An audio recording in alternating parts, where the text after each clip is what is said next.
You guys on a Saturday when you have off, you allow yourself to take a peek around TV a little bit and see who else is doing what and kind of get a gauge of what you got ahead of you? Yeah, Coach Long always asks the seniors when we come back for that Monday morning meeting. He always kind of asks us like who watched what games and things like that. So we talk about kind of what went around college football and what went around the Mountain West, and just kind of things you look out for, see how teams did. Kind of scouting them yourself in a sense. I think it's definitely cool to watch the other teams play that you don't get to see play because they play at the same time usually play on Saturdays, and seeing some of the schematics and things that they do, and getting the different updates on your phone and stuff like that is definitely fun to watch, especially outside of our conference and things that are going on around the country. Yeah. It's nice to go to bed on a bye week and wake up and move up in the national rankings. Did we? Yeah, it went from 25 to 24. Okay. Man, That's must good. have kicked the bye week's butt, huh? What, do we win by a point? It's cool. It's good for the cosmetics, but it really doesn't matter if we don't win these next few games. So, our goal is to take it 1 week at a time and just focus on whoever's next. And that's all it's really about, is taking care of business. At the end of the day, if we don't do what we have to do, none of that stuff matters, and it would all have been for nothing. So just keeping our head down and grinding every single day, trying to take care of business. I asked Coach Long this earlier, and I think like a quarter of the teams now in the top 25 are so-called group of 5 teams, which I know you guys could care less about. But he said instead of starting your own playoff with a group of 5 schools, you guys just as soon play those other teams. I mean, how do you feel about that?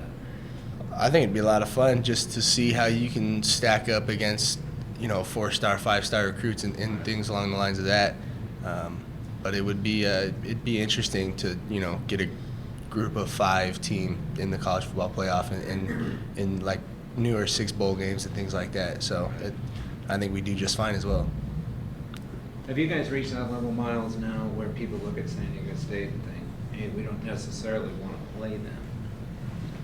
No, not at all. I think teams see us and they see a great opportunity. I think they definitely circle the calendar when they see us, but I think they kind of relish the opportunity to get a shot at us because of the reputation that we have and the prestige that our program carries with it.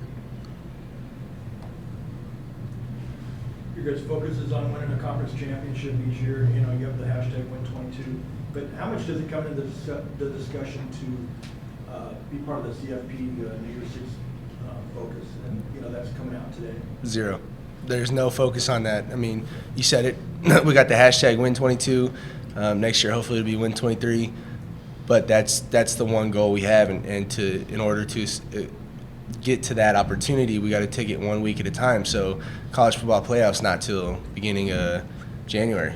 It's a few weeks away. So we got to take this week, next week, and then the week after that, and got to keep rolling. Yeah, it's like I said earlier, if you don't take care of business today and tomorrow and in the following weeks and days, then it's all for nothing, and that would just be an empty conversation we could just think about. So it'd be like an added bonus to our conference championship, just to be even included in that. So it's not something you dream on because it's possibly a distraction. We built the program on beating conference opponents and winning that conference championship, and I mean, I'm sure a lot of guys dream about the opportunity to play in it and how cool it would be for the exposure for our program and for the Mountain West. But in the end, the conference championships are college football playoff.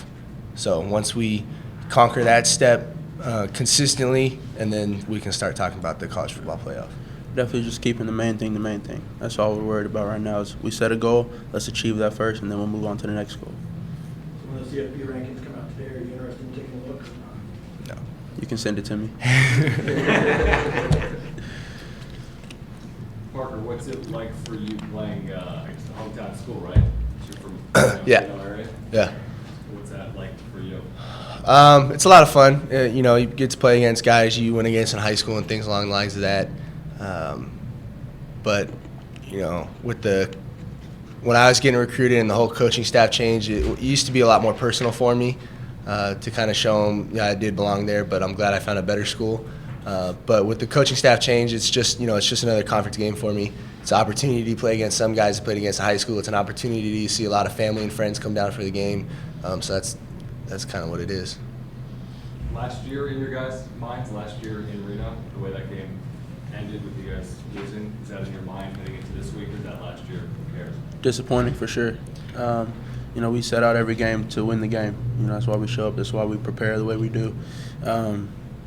Last year's game was last year's game.